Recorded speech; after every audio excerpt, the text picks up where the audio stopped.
இயேசு கிறிஸ்துவின் இணையற்ற நாமத்தினால் உங்கள் அனைவரையும் வாழ்த்தி வரவேற்கிறேன். கர்த்தர் நல்லவர், அவர் எப்பொழுதும் நன்மை செய்கிற தேவனாய், உண்மையை சொல்லப்போனால் நமக்கு தேவையான யாவற்றையும் செய்து முடித்த தேவனாய் அவர் இருக்கிறார். ஆமென். பிரியமானவர்களே, இன்றைய நாளிலும் நாங்கள் கிருபைக்கு உட்பட்டு இருக்கிறபடியினால் நாங்கள் எந்த விதமான சட்ட திட்டங்களுக்கும் உட்பட்டவர்கள் அல்ல என்பது சரியா தவறா என்பதை குறித்து நாங்கள் பார்க்க இருக்கிறோம். எடுப்போம். ரோமர் 6ஆம் அதிகாரம் 14, 15 வசனங்களை நாங்கள் வாசிப்போம். நீங்கள் நியாய பிரமாணத்திற்கு கீழ்ப்பட்டிராமல் கிருபைக்கு கீழ்ப்பட்டிருக்கிறபடியினால் பாவம் உங்களை மேற்கொள்ள மாட்டாது. கவனியுங்கள், நியாய பிரமாணம் என்னும் சட்ட திட்டங்களுக்கு நாங்கள் கீழ்ப்பட்டிராமல் என்றால் அதனுடைய ஆளுகையில் இல்லாமல் நாங்கள் கிருபையின் ஆளுகையிலே, கிருபை என்று சொன்னால் தேவ அன்பு, தேவனுடைய இரக்கம். அப்போ தேவனுடைய அன்பினால் தான் அவர் என்ன செய்கிறார்? நம்மேல் இரக்கம் வைக்கிறார், நம்மேல் கிருபை வைக்கிறார். ஆகவே அவருடைய அன்பினால் நாங்கள் ஆளப்படுவோமானால் என்ன செய்ய முடியாது? பாவம் உங்களை மேற்கொள்ள முடியாது. அப்போ தேவனுடைய அன்பை அறிந்து நாங்கள் அந்த அன்பினால் ஆளப்படுவோமானால் பாவம் நம்மை மேற்கொள்ள முடியாது. இன்றைக்கு பாவத்திலிருந்து நிறைய பேருக்கு விடுதலை இல்லை. எவ்வளவுதான் சட்ட திட்டங்களை பின்பற்றினாலும், நியாய பிரமாணத்தை பின்பற்றினாலும் இன்றைக்கு விடுதலை இல்லாதவர்களாய் காணப்படுகிறார்கள். ஈவன் கிருபையை குறித்து பேசுகிறவர்கள் கூட கிருபையை சரியாய் புரிந்து கொள்ளாதபடியினால் இன்றும் அவர்கள் பாவத்திலே செயல்படுகிறார்கள். உண்மையை சொல்ல போனால் நியாய பிரமாணத்தில் இருக்கிறவன் ஒருவேளை பாவம் செய்ய பயப்படுவான். ஆனால் கிருபையில் இருக்கிறவன் என்ன செய்யாமல் துணிகரமாய், தேவனுக்கு பயப்படாமல் துணிகரமாய் பாவம் செய்கிறவனாய் கூட இருக்கிறான். கொரிந்து சபையிலே எப்படி இருந்தார்களோ, நீங்கள் கொரிந்தியரை நாங்கள் வாசித்து பார்ப்பீர்களானால் கொரிந்து சபையிலே எப்படிப்பட்ட காரியங்களை எல்லாம் செய்து கொண்டு எப்படி நடந்தார்களோ இருந்தார்களோ, அதே போல் 1 கொரிந்தியர் 2 கொரிந்தியரை பார்க்கும் பொழுது அப்பொழுது இருந்த சபை, கிருபையின் சபையின் குவாலிட்டி, எப்பேற்பட்டவர்களால் அவர்கள் இருந்தார்கள் என்பதை எங்களால் பார்க்க முடிகிறது. அப்படியாக இன்றைக்கு அநேகர் என்ன செய்கிறார்கள்? கிருபையாய் தேவன் எல்லாவற்றையும் மன்னிக்கிறார் என்று சொல்லி அநேக தவறான காரியங்களை துணிகரமாய் செய்கிறார்கள். ஆனால் அது அல்ல கிருபை. இங்கே தெளிவாக சொல்லப்பட்டிருக்கிறது, நீங்கள் நியாய பிரமாணத்திற்கு என்றால் சட்ட திட்டங்களுக்கு கீழ்ப்பட்டிராமல், மோசையின் சட்ட திட்டங்களுக்கு கீழ்ப்பட்டிராமல் கிருபைக்கு, தேவ அன்புக்கு கீழ்ப்பட்டிருக்கிறபடியினால் பாவம் உங்களை மேற்கொள்ள மாட்டாது. இதனால் என்ன? நாம் நியாய பிரமாணத்திற்கு கீழ்ப்பட்டிராமல் கிருபைக்கு கீழ்ப்பட்டிருக்கிறபடியினால் பாவம் செய்யலாமா? இன்றைக்கு அதைத்தான் அநேகர் செய்கிறார்கள் துணிகரமாய். கூடாதே. அப்போ பாவம் செய்யும்படிக்கு கிருபை கொடுக்கவில்லை, பாவத்திலிருந்து பரிபூர்ணமாய் விடுதலை ஆகும்படிக்கே கிருபை நமக்கு கொடுக்கப்பட்டிருக்கிறது. ஆமென். நியாய பிரமாணம் கொடுக்கப்பட்டிருந்த பொழுது அவர்கள் பாவத்திலிருந்து முழுமையாய் விடுதலையாகவில்லை. ஏனென்றால் அவர்களுக்குள் தேவ சுபாவம், தேவ அன்பு கிரியை நடப்பிக்கவில்லை.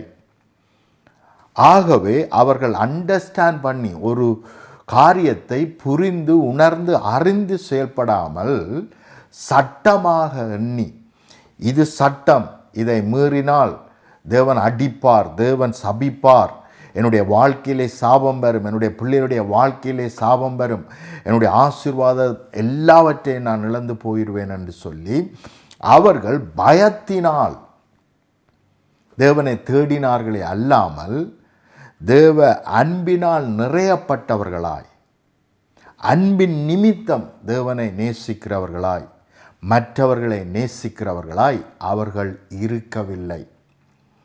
ஆகவே அவர்கள் மறுபடியும் பாவம் செய்தார்கள். ஏனென்றால் அவர்களுடைய சுபாவம் பாவ சுபாவமாயிருந்தபடியினால் அவர்களை எப்பொழுதும் பாவம் செய்ய வைத்து கொண்டே இருந்தது.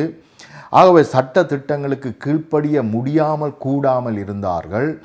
ஆகவே பலிகளை செலுத்தி என்ன செய்தார்கள்? தேவ கிருபையை பெற்றுக்கொண்டார்கள், பாவ மன்னிப்பை பெற்றுக்கொண்டார்கள். ஆனால் தொடர்ச்சியாக அவர்கள் பாவத்திலே வாழ்ந்தார்கள். ஏனென்றால் பாவத்திலிருந்து அவர்களுக்கு விடுதலை இல்லை. ஏனென்றால் தேவ அன்பு என்ன என்பதை அவர்கள் அறிந்து கொள்ளவில்லை. அந்த அன்பு அவர்களை மேற்கொள்ள அவர்கள் இடம் கொடுக்கவில்லை. ஆனால் இப்பொழுதோ கிருபையினால் தேவன் என்ன செய்திருக்கிறார்? தேவனுடைய அன்பை, பிதாவினுடைய அன்பை நமக்கு வெளிப்படுத்தி இருக்கிறார். ஆமென். ஆகவே பிதாவினுடைய அன்பு ஈவன் என்ன செய்யப்பட்டிருக்கிறது? நம்முடைய இருதயத்தில் ஊற்றப்பட்டிருக்கிறது. கிறிஸ்துவின் அன்பு நம்மை மேற்கொண்டிருக்கிறது. கிறிஸ்து எவ்வளவாய் தேவன் நம்மை நேசிக்கிறார் என்பதை நமக்கு வெளிப்படுத்தி இருக்கிறார். ஆகவே எவ்வளவு தூரம் தேவ அன்பை நாங்கள் தியானிக்கிறோமோ அவ்வளவுக்குத்தான் தேவனையும் மற்றவர்களையும் நம்மால் உண்மையாய் நேசிக்க முடியும். ஆனால் அநேகர் நாங்கள் என்னவாக இருக்கிறோம்? இந்த உலக அன்பினால் தான் செயல்படுகிறோமே அல்லாமல் தேவ அன்பினால் இன்னும் நாங்கள் செயல்பட ஆரம்பிக்கவில்லை. தேவ அன்பென்றாலே என்னென்று நாங்கள் இன்னும் புரிந்து கொள்ளவில்லை. அநேகர் என்ன செய்கிறார்கள்? ஆரம்பத்திலே நன்மை செய்கிறார்கள் மற்றவர்களுக்கு. அப்படி செய்து நன்மையை எதிர்பார்க்கிறார்கள் மற்றவர்களிடத்திலிருந்து. நாங்கள் நன்மை செய்தபடியினால், நாங்கள் நன்மையை விதைத்தபடியினால் நன்மையை பெற்றுக்கொள்வோம் என்று அவர்கள் விசுவாசிக்கிறார்கள். ஆனால் அவர்களுடைய விசுவாசத்துக்கு மாறாக அவர்கள் மற்றவர்கள், இவர்களிடத்திலே நன்மையை பெற்றவர்கள் அவர்களுக்கு நன்மை செய்யாமல் தீன்மையே அதிகமாக செய்தபடியினால் இன்றைக்கு அநேகர் நன்மை செய்வதையே நிறுத்திவிட்டார். ஏனென்றால் நன்மையை ஒரு எதிர்பார்ப்போடு செய்கிறார்கள். அப்படி செய்தபடியினால் அவர்கள் எதிர்பார்த்த அந்த எதிர்பார்ப்பு நடக்காமல் மற்றவர்கள் இவர்களுக்கு தீன்மையே செய்தபடியினால் இவர்கள் என்ன செய்து விட்டார்கள்? இப்பொழுது செய்கிற நன்மையை நிறுத்திவிட்டார்கள். அப்போ பிசாசு ஒருவன் நன்மை செய்யும் பொழுது அந்த நன்மையை பெற்றுக்கொண்டவர்களை வைத்து தீன்மையான காரியங்களை செய்ய வைத்து அந்த தீன்மையான காரியங்களின் நிமித்தம் இந்த நன்மை செய்த சகோதரன் மிகவும் வேதனைப்பட்டு அதற்கு பிறகு இனிமேல் இப்படியான நன்மைகள் நான் யாருக்கும் செய்ய போவதில்லை என்ற ஒரு முடிவெடுத்து என்ன செய்கிறார்? நன்மை செய்யாமல் போகிறார். இதுதான் பிசாசினுடைய திட்டம். ஆனால் எந்த ஒரு எதிர்பார்ப்பும் இல்லாமல் நாங்கள் நன்மை செய்வோமானால், எந்த ஒரு சுயநலமும் இல்லாமல் நாங்கள் நன்மை செய்வோமானால் நிச்சயமாய் நாங்கள் சோர்வடைய மாட்டோம். இன்றைக்கு அநேகர் நன்மை செய்வதிலே சோர்ந்து போய் இருப்பதன் காரணம் என்ன என்றால், மற்றவர்கள் நமக்கு நன்மைக்கு நன்மை செய்யாமல் நாங்கள் செய்த நன்மைக்கு தீமை செய்தார்களே என்பதை தியானித்தபடியினால் அவர்கள் நன்மை செய்வதை நிறுத்திவிட்டார்கள். ஆனால் தேவ அன்பு அப்படிப்பட்டது அல்ல. தேவ அன்பு எந்த ஒரு சுயநலம் உள்ளது அல்ல. எந்த ஒரு எதிர்பார்ப்போடும் தேவன் என்ன செய்யவில்லை? நமக்கு நன்மை செய்யும்படி வரவில்லை. எந்த ஒரு எதிர்பார்ப்பும் இல்லாமல் அவர் நம்மை நேசித்தார், நம்மேல் அன்பு கூர்ந்தார், நமக்காக தண்ணியே கொடுத்தார். அந்த அன்பிலே சுயநலம் இல்லை. அன்பை குறித்து அடிக்கடி என்ன செய்யுங்கள்? 1 கொரிந்தியர் 13ஆம் அதிகாரத்தை வாசித்து கொள்ளுங்கள். அன்பு தனக்குரியவைகளை நாடாது என்றால் எதிர்பார்க்காது, சுயநலமாய் செயல்படாது, சுயநலமாய் சிந்திக்காது. அதுதான் அன்பு, அதுதான் கிருபை, அதுதான் இரக்கம். அப்படித்தான் தேவன் நம்மை நோக்கி நமக்கு செயல்பட்டார். அப்படிப்பட்ட அன்பினால் நானும் நீங்களும் செயல்பட வேண்டும் என்று தேவன் விரும்புகிறார். நியாய பிரமாணத்தை நாங்கள் கடைப்பிடிக்கும் பொழுது அங்கே பயம் இருந்தது. தேவன் அடிப்பார், தேவன் சபிப்பார், என்னுடைய ஜெனரேஷனே என்ன செய்யப்படும்? சபிக்கப்பட்டு விடும், என்ற பயத்தினால் அவர்கள் கட்டப்பட்டிருந்தார்கள். ஆகவேதான் நியாயப்பிரமாணம் அவர்களை விடுதலையாக்கவில்லை, அவர்களை இன்னும் பாவம் செய்ய தூண்டினது. ஏனென்றால் அது விசுவாசத்தை அவர்களுக்கு கொண்டு வரவில்லை, பயத்தை கொண்டு வந்தது. பயத்தின் நிமித்தம் அவர்கள் அநேக தவறான முடிவுகளை எடுத்து தவறான கிரியைகளை செய்தார்கள். அதனால் இன்னும் அதிகமாக பாவம் செய்கிறவர்களாய் அவர்கள் காணப்பட்டார்களே ஒழிய பாவத்திலிருந்து விடுதலையாக்கப்படவில்லை. ஆனால் தேவ அன்போ இந்த கிருபை நம்மை என்ன செய்திருக்கிறது? விடுதலை ஆக்கி இருக்கிறது. இனிமேல் நாங்கள் பாவம் செய்ய வேண்டிய அவசியம் இல்லை. நாங்கள் அன்பிலே செயல்படும் பொழுது பாவ சுபாவம் எங்களை விட்டு அகன்று போகிறது, நிர்மூலமாக்கப்படுகிறது. ஆமென். அப்போ ஈவன் சட்ட திட்டங்களை, தேவன் நமக்கு கொடுத்த சட்ட திட்டங்களை, நியாயப்பிரமாணங்களை அல்லது கற்பனைகளை நாங்கள் கடைப்பிடிக்க வேண்டுமானால், அன்பின் நிமித்தம் நாங்கள் கடைப்பிடிப்போமானால் நிச்சயமாய் வெற்றி சிறந்தவர்களாய்,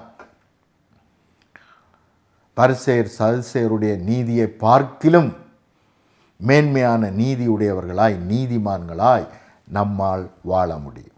ஆமென். இன்னும் சில வார்த்தைகளை நான் உங்களுக்காக வாசிக்கிறேன்.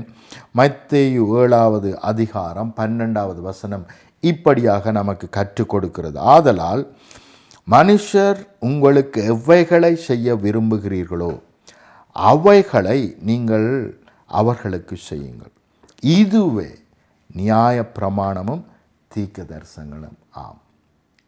அப்போ நியாய பிரமாணங்கள், மோசேனுடைய சட்ட திட்டங்கள், மோசே மூலமாய் வந்த சட்ட திட்டங்கள், தீர்க்கதரிசிகள் கொடுத்த ஆலோசனைகள், இவைகள் எல்லாம் நிறைவேறுகிறதாம். எப்பொழுது என்று சொன்னால், மற்றவர்கள் எனக்கு என்ன செய்ய வேண்டும், மற்றவர்கள் என்ன செய்தால் நான் மிகவும் ஹாப்பியாக இருப்பேன் என்று நான் விரும்புகிறோனோ அதையே முதலாவது மற்றவர்களுக்கு செய்ய வேண்டும். ஆனால் அநேக வேளைகளிலே நாங்கள் மற்றவர்களை குறித்து குறை கூறுகிறோம், குறையாக பேசுகிறோம், அவர்களை கடிந்து கொள்ளுகிறோம் அநேக வேளைகளிலே. ஆனால் அதே தவறை நாங்களும் சீக்கிரட்டாய் ஒருவருக்கும் தெரியாமல் செய்து கொண்டிருக்கிறோம். ஆனால் மற்றவர்கள் வந்து அதை சுட்டி காட்டினால் கூட நமக்கு கோபம் வருகிறதை அல்லாமல் நாங்கள் மனம் திரும்பவில்லை. ஆனால் ஈஸியாக மற்றவர்களை நியாயம் தீர்க்கிறோம். ஆனால் நாங்கள் செய்கிறது எவ்வளவு உண்மையாய் செய்கிறோம் என்பதை இன்னமும் நாங்கள் சிந்தித்து பார்க்கவில்லை. மற்றவர்கள் என்னை குறித்த எல்லா இடமும் குறை கூறினால் எனக்கு சந்தோஷம் வருமா, அல்லது குற்றம் கூறினால் எனக்கு சந்தோஷம் வருமா என்பதை நான் தியானித்து பார்ப்பேனானால் மற்றவர்களை நான் குற்றப்படுத்த மாட்டேன். அநேக வேளைகளிலே, வேலை இடங்களிலே அநேகரை நாங்கள் குற்றப்படுத்துகிறோம். நீ சரியாக செய்யவில்லை, அப்படி செய்யவில்லை, இப்படி செய்யவில்லை, அதனால் உன்னை வேலையிலிருந்து தூக்கி போடுவேன், அப்படியெல்லாம் நாங்கள் சொல்லுகிறோம். ஆனால் அநேக பிழைகளை நாங்களும் செய்கிறோம். ஆகவே எப்படிப்பட்ட காரியங்களை மற்றவர்களுக்கு கற்றுக் கொடுத்து அவர்களை என்ன செய்ய முடியும், உயர்த்த முடியும் என்பதையாகத்தான் நாங்கள் சிந்திக்க வேண்டும். அப்படியாகத்தான் நாங்கள் செயல்பட வேண்டும். ஆமென்.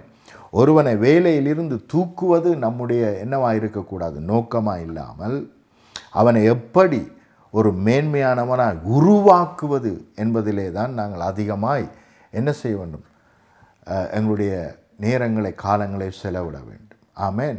மற்றவர்களை எப்படி நாங்கள் கட்ட முடியும், நாட்ட முடியும். ஆமென். ஏனென்றால் அவர்களுக்குள்ளே கிறிஸ்து இருக்கிறார். அவர்களுக்குள்ளே தேவன் சகல ஸ்கில் என்று சொன்னால் எல்லாவற்றையும் செய்யக்கூடிய சக்தியை தேவன் கொடுத்திருக்கிறார். அவரே அந்த சக்தியாக தேவன் இருக்கிறார் என்பதை அறிந்து நாங்கள் உண்மையான அன்போடு எந்த ஒரு எதிர்பார்ப்பும் இல்லாமல் சுயநலமும் இல்லாமல் செயல்படுவோமானால் இந்த வேர்ல்ட், இந்த உலகம் எவ்வளவு அருமையான உலகமாய் மாறும். நம்முடைய குடும்ப வாழ்க்கை எவ்வளவு மேன்மையான ஒரு குடும்ப வாழ்க்கையாய் இருக்கும். ஹல்லேலூயா. ஆகவே தேவனுடைய அன்பிலே நிறையப்பட்டு அப்படியாய் அந்த அன்பினால் செயல்படுவோமானால் அங்கே பாவம் கிரியை நடப்பிக்க முடியாது. சுயநலம் பாவத்தை உண்டு பண்ணுகிறது. பயம் பாவத்தை உண்டு பண்ணுகிறது.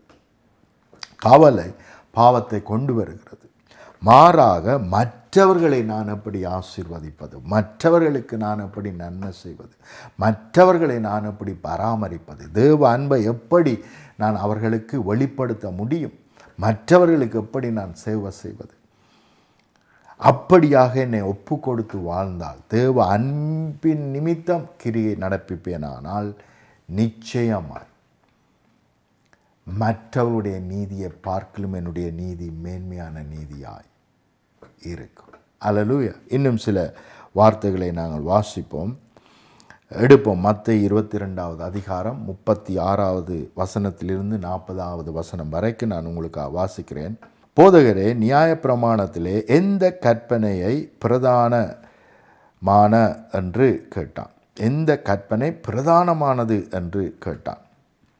இயேசு அவனை நோக்கி, உன் தேவனாகிய கர்த்தரிடத்தில் முழு இதயத்தோடும் உன் முழு ஆத்துமாவோடும் உன் முழு மனதோடும் அன்பு கூறுவாயாக. இது முதலாவது பிரதான கற்பனை.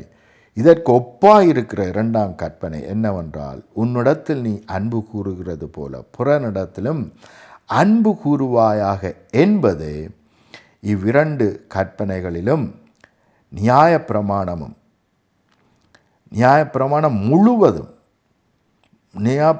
முழுமையும் தீர்க்க தரிசனங்களும் அடங்கி இருக்கிறது என்றார். அப்போ கவனியுங்கள் பிரியமானவர்களே, நியாயப்பிரமாணம் முழுவதும் தீர்க்கதரிசிகளினால் சொல்லப்பட்ட ஆலோசனை முழுவதும் எதிலே நிறைவேறுகிறது என்றால், தேவனை முழு இதயத்தோடு முழு சிந்தையோடு முழு ஆத்மாவோடு முழு பலத்தோடு நேசிப்பது மாத்திரமல்ல, அந்த அன்பினால் நிறையப்பட்டு மற்றவர்களை நேசிப்பது தான் தேவனுடைய விருப்பம், அதுதான் தேவனுடைய சித்தம். ஆனால் இன்றைக்கு அநேக வேளைகளிலே நாங்கள் ஜெபித்து கொண்டிருக்கிறோம், ஆண்டவரை உம்முடைய சித்தத்தை வெளிப்படுத்தும் என்று ஜெபிக்கிறோம். ஆனால் இதுதான் தேவ சித்தம். இதை நிறைவேற்றுகிறோமா? ஈவன் ஊழியம் செய்தால் கூட நாங்கள் எப்படியான ஊழியம் செய்ய வேண்டும்? மற்றவர்களுக்கு நாங்கள் செய்வதெல்லாம் ஊழியம்தான். உதவி செய்தால் அது ஊழியம்தான். மற்றவர்களை பராமரித்தால் ஊழியம்தான். அன்பாக பேசினால் அது ஊழியம்தான். தட்டி கொடுத்தால் ஊழியம். ஆமென். என்கரேஜ் பண்ணினால் ஊழியம்.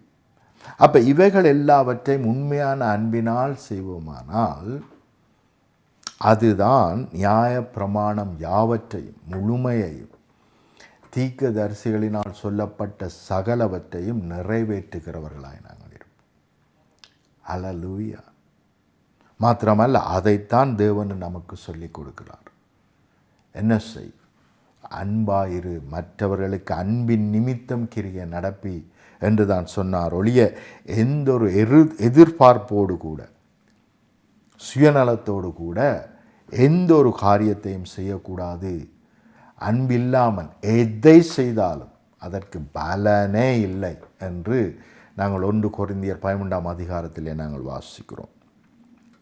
மத்தேயு 5ஆம் அதிகாரம் கவனியுங்கள், 17ஆம் வசனத்திலிருந்து 20ஆம் வசனம் வரைக்கும் உங்களுக்காக வாசிக்கிறேன். நியாய பிரமாணத்தை ஆனாலும் தீர்க்க தரிசனங்களை ஆனாலும் அழிக்கிறதுக்கு வந்தேன் என்று எண்ணிக்கொள்ளாதேங்கள், அழிக்கிறதற்கு அல்ல நிறைவேற்றுகிறதற்கே வந்தேன். இன்றைக்கு நாங்கள் நினைக்கிறோம் கிருபையின் காலத்தில் இருக்கிறோம், ஆகவே நியாயப்பிரமாணத்தை நாங்கள் கடைப்பிடிக்க வேண்டிய அவசியம் இல்லை, சட்ட திட்டங்களுக்கு நமக்கு சம்பந்தமே இல்லை என்று நாங்கள் நினைக்கிறோம். அப்படி அல்ல. சட்ட திட்டங்களை சட்ட திட்டங்களாக நினைத்து கடைப்பிடிக்காமல் சட்ட திட்டங்களை அன்பின் நிமித்தம், தேவன் மேல் வைத்த அன்பின் நிமித்தம் நாங்கள் நிறைவேற்றுகிறவர்களாக இருக்க வேண்டும் என்பதே இயேசு நமக்கு கற்றுக் கொடுத்த பாடமாய், உபதேசமாய், சுவிசேஷமாய் இருக்கிறது. ஆமென். அப்போ கவனியுங்கள், அதை நிறைவேற்றுவதற்கே இயேசு வந்தார். இதில் ஒரு சிறு எழுத்தாயிலும் ஒரு எழுத்தின் உறுப்பாகிலும் ஒளிந்து போகாது என்று மெய்யாகவே உங்களுக்கு சொல்லுகிறேன். ஆகையால் இந்த கற்பனைகள் எல்லாவற்றிலும் சிறிதான ஒன்றை ஆகிலும் மீறி அவ்விதமாய் மனுஷருக்கு போதிக்கிறவன் பரலோகத்தில் எல்லாரிலும் சிறியவன் எனப்படுவான். இன்றைக்கு கிருபையின் பேரிலே தவறான என்ன நடந்து கொண்டிருக்கிறது? டீச்சிங் நடந்து கொண்டிருக்கிறது, போதனைகள் நடந்து கொண்டிருக்கிறது. அநேக காரியங்களை என்ன செய்து இக்னோர் பண்ணி கண்டுக்காமல் நல்லா இச்சப்படு, நல்லா ஆசைப்படு, இப்படியாக கிருபையின் டீச்சிங்ஸ், உபதேசங்கள் இன்றைக்கு வந்திருக்கிறது. ஆனால் இங்கே வேதம் என்ன சொல்லுகிறது? இயேசுவே சொல்லுகிறார், கவனியுங்கள், இவைகள் எல்லாம் நிறைவேற்றப்பட வேண்டியது அவசியம். ஆனால் சட்டமாக அல்ல, அன்பின் நிமித்தம் இதை செய்வோமானால் அதுதான் மேன்மையானது, அதுதான் பலனுள்ளது. நாங்கள் எங்களுடைய சரீரத்தை அடிக்க கொடுத்தாலும் ஒரு பலனும் இல்லை, அன்பு நமக்கு இராவிட்டால், அன்பு மூலமாய் இதை செய்யாவிட்டால் நமக்கு எந்த பலனும் இல்லை என்று 1 கொரிந்தியர் 13 அதிகாரத்திலே நாங்கள் வாசிக்கிறோம். அப்போ கவனியுங்கள், இவ்விதமாய் மனுஷருக்கு போதிக்கிறவன் பரலோகத்தில் எல்லாரிலும் சிறியவன் எனப்படுவான். இவைகளை கை கொண்டு போதிக்கிறவனோ பரலோக ராஜ்யத்தில் பெரியவன் எனப்படுவான். ஆமென். அப்போ நியாயப்பிரமாணங்களை கடைப்பிடிக்க வேண்டாம் என்று அவர் சொல்லவில்லை. இவர்களை கை கொண்டு போதிக்கிறவன் மிகவும் அவசியம். அப்போ நாங்கள் ஆலோசனையை சொல்லுவோமானால் மற்றவர்களுக்கு முதலாவது நான் அதை கை கொள்ளுகிறேனா என்று என்னைத்தானே பரிசோதிக்க வேண்டியதாய் இருக்கிறது. ஆமேன். வேதபாரகர் பரிசேயர் என்பவர்களுடைய நீதியிலும் உங்கள் நீதி அதிகமாயிராவிட்டால் பரலோக ராஜ்யத்தில் பிரவேசிக்க மாட்டீர்கள் என்று உங்களுக்கு சொல்லுகிறேன். அப்போ கவனிங்கள் பிரியமானவர்கள், மிக மிக முக்கியம், எங்களுடைய நீதி என்னவாக இருக்க வேண்டும்? அவர்களுடைய நீதியை பார்க்கலும் மேன்மையாக இருக்க வேண்டும். அவர்கள் சட்டத்தின்படி, சட்டம் இப்படியாக சொல்லுகிறது என்று செயல்பட்டார்களே ஒழிய அன்பினால் செயல்படவில்லை. ஆனால் நானும் நீங்களும் அன்பிலே செயல்படும் பொழுது நிச்சயமாய் அவர்களை விட நம்முடைய நீதி அதிகமாய் இருக்கும். ஏனென்றால் அது கிறிஸ்துவின் நீதி, கிறிஸ்துவின் சுபாவத்தின் மூலமாய் அது வெளிப்படுகிற நீதியாய் இருக்கிறது. அவருடைய அன்பின் மூலமாய் நம்மை கொண்டு நமக்கூடாக வெளிப்படுகிற நீதியாய் அது இருக்கிறது. அல்லேலூயா. இயேசு நமக்கு கொடுத்த கட்டளை என்ன? இன்றைக்கு அநேகர் சொல்லுகிறார்கள், கிருபைக்கு கீழ்ப்பட்டிருந்திருக்கிற அப்படின்னா நமக்கு எந்த கட்டளையும் இல்லை என்று சொல்லுகிறார்கள். ஆனால் கவனியுங்கள், யோவான் 13 அதிகாரம் 34 நீங்கள் ஒருவரில் ஒருவர் அன்பாயிருங்கள், நான் உங்களில் அன்பாயிருந்தது போல் நீங்களும் ஒருவரில் ஒருவர் அன்பாயிருங்கள் என்கின்ற புதிதான கட்டளையை உங்களுக்கு கொடுக்கிறேன் என்றார். அப்போ இயேசு நமக்கு கட்டளை கொடுத்திருக்கிறார். ஆமென். அப்போ அந்த கட்டளையை நாங்கள் நிறைவேற்ற வேண்டியது அவசியம். அது கட்டளையை கட்டளையாக எண்ணி அல்ல, கட்டளையை அன்பினால் நிறைவேற்ற வேண்டியது அவசியம். ஆமென். ஏனென்றால் நாங்கள் கட்டளைகள் எங்களை ஆட்கொள்ளாமல் தேவ அன்பு நம்மை ஆட்கொள்ளுகிறபடியினால் அதை அன்பின் நிமித்தம் சந்தோஷத்தினால் நாங்கள் செய்கிறோம். ஆனால் கட்டளையாக செய்யும் பொழுது அநேக வேளைகளிலே சந்தோஷமாக செய்ய மாட்டோம். இது வீணான செலவு, பலிகள் செலுத்த வேண்டி இருக்கிறது, இவ்வளவு காசு செலவழிக்க வேண்டி இருக்கிறது எங்களுடைய பாவ நிர்வாணத்துக்காக. அல்லது நாங்கள் இன்றைக்கு பார்க்கிறோம், அநேகர் பரலோகம் போக வேண்டும் என்பதற்காக அநேகர் புற மதத்தவர்கள் மற்றவர்களுக்கு உதவி செய்வார்கள், மற்றவர்களுக்கு சாப்பாடு கொடுப்பார்கள், மற்றவர்களுக்கு உடை வாங்கி கொடுப்பார்கள். அதனுடைய நோக்கம் அவர்களை நேசித்தபடியினால் அவர்கள் செய்யவில்லை, அவர்கள் சுயநலத்தின் நிமித்தம் தங்களை நேசித்தபடினால் தாங்கள் பரலோகம் போக வேண்டும் என்பதற்காக தாங்கள் தேவனிடத்திலே ஒரு கிருபையை, ஒரு நன்மையை, ஒரு ஆசீர்வாதத்தை பெற்றுக்கொள்ள வேண்டும் என்ற நோக்கத்துக்காகத்தான் அவர்கள் செய்கிறார்கள். இன்றைக்கு கிறிஸ்தவர்களும் அப்படித்தான் அநேக காரியங்களை செய்கிறோம். நாங்கள் செய்தால் எங்களுக்கு கிடைக்கும் என்ற சுயநலத்தினால்தான் நாங்கள் ஆலயத்துக்கு கொண்டு வந்து தசவா காணிக்க செலுத்துவதாக இருந்தாலும் சரி, அல்லது ஆலயத்துக்கு ஒழுங்காக ஒவ்வொரு ஞாயிற்றுக்கிழமையும் வருவதாக இருந்தாலும் சரி, அல்லது மற்றவர்களுக்கு சில நன்மைகளை செய்வதாக இருந்தாலும் சரி, இவைகளை எல்லாம் ஏன் செய்கிறோம் என்றால் அப்பொழுதுதான் நமக்கு கிருபை கிடைக்கும், நமக்கு இரக்கம் கிடைக்கும், நாங்கள் விதைத்தால்தான் நமக்கு அறுவடை கிடைக்கும் என்று நாங்கள் சட்டத்தின் பிரகாரமாக சட்டத்தை நினைத்து சட்டத்தின் பிரகாரமாக செய்கிறோமே அல்லாமல் அன்பினால் நாங்கள் செய்யவில்லை. தேவ அன்பினால் நிறைந்து செய்யவில்லை. தேவ அன்பினால் நிறைந்து செய்கிறவன் எதிர்பார்ப்போடு செய்ய மாட்டான், சுயநலத்தோடு செயல்பட மாட்டான்.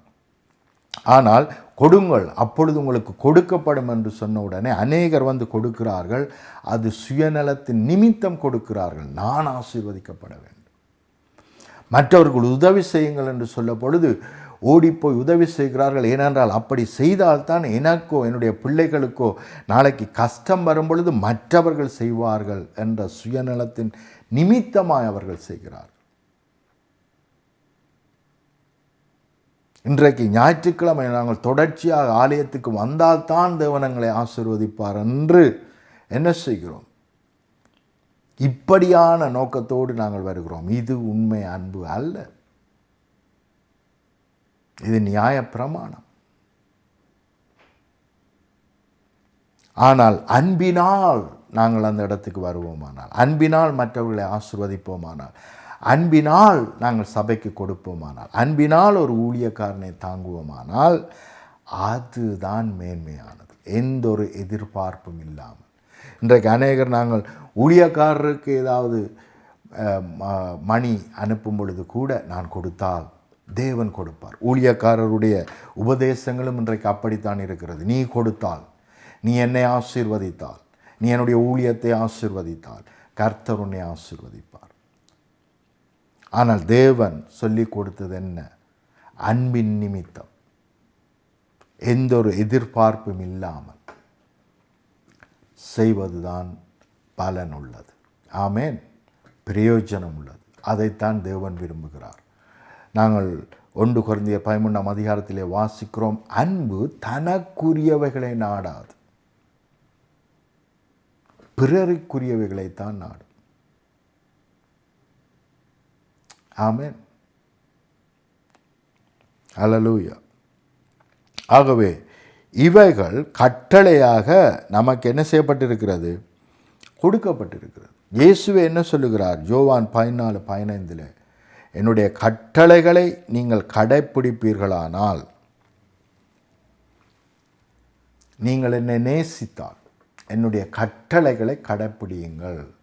அப்போ நான் கிருபைக்கு கீழ் இருக்கிறபடியினால் எனக்கு கட்டளைகள் இல்லை என்று நாங்கள் சொல்வோமானால் அது தவறு. இயேசுவே சொல்லுகிறார் யோவான் 14ஆம் அதிகாரம் 15ஆம் அதிகாரத்திலே, நீங்கள் என்னை நேசிப்பீர்களானால் என்னுடைய கற்பனைகளை கைக்கொள்ளுங்கள் என்று சொல்லுகிறார். ஆகவே கற்பனைகளை கைக்கொள்ள வேண்டியது அவசியம். அதை சட்டத்தின் பிரகாரமாக அல்ல, அதை புரிந்து கொண்டு என்னத்துக்காக அவர் சொல்லியிருக்கிறார் என்பதை புரிந்து கொண்டு அன்பின் நிமித்தம், இதனால் மற்றவர்களுக்கு நன்மை நடக்கும், மற்றவர்கள் ஆசீர்வதிக்கப்படுவார்கள் என்று அன்பின் நிமித்தம் மற்றவர்களை நினைத்து, அவர்களுடைய உயர்வை நினைத்து, அவர்களுடைய தேவையை நினைத்து நாங்கள் கிரியை நடப்பிப்போமானால் நிச்சயமாய் தேவனுடைய பிள்ளைகளாய் நாங்கள் செயல்படுவோம். ஆமேன். ஆகவே தேவ அன்பை அதிகமாய் தியானியுங்கள். அப்பொழுது அந்த அன்பு உங்களை மேற்கொண்டு, உங்களுடைய குடும்பத்தை மேற்கொண்டு, உங்களுடைய தேசங்களை மேற்கொள்ளும். ஆமேன். ஜெபம் பண்ணும். அன்பின் பிதாவை, இந்த வேலைக்காக உமக்கு நன்றி, இந்த பிள்ளைகளுக்காக உமக்கு நன்றி. உம்முடைய அன்பு இந்த பிள்ளைகளுடைய இருதயங்களிலே ஊற்றப்பட்டிருக்கிறபடினால் நன்றி. அந்த அன்பு வெளிப்படுவதாக, குடும்பங்களிலே வெளிப்படுவதாக, ஊழியங்களிலே வெளிப்படுவதாக, ஊழியர்கள் மத்தியிலே, விசுவாசிகள் மத்தியிலே உண்மையான இந்த அன்பு வெளிப்படட்டும். எந்த ஒரு எதிர்பார்ப்பும் இல்லாத அன்பு, எந்த ஒரு சுயநலமும் இல்லாத உண்மையான உம்முடைய அன்பு உம்முடைய பிள்ளைகள் மூலமாய் வெளிப்படுவதாக. முதலாவது அவர்களை மேற்கொள்ளுவதாக, அவருடைய குடும்பங்களை மேற்கொள்ளுவதாக. இந்த அன்பு இவர்களை மேற்கொள்ளுவது மாத்திரமல்ல, இவர்கள் மூலமாய் சபையை, தேசத்தை இந்த அன்பு மேற்கொள்ளுவதாக. இந்த மெய்யான அன்பு இதை கேட்டுக்கொண்டிருக்கிற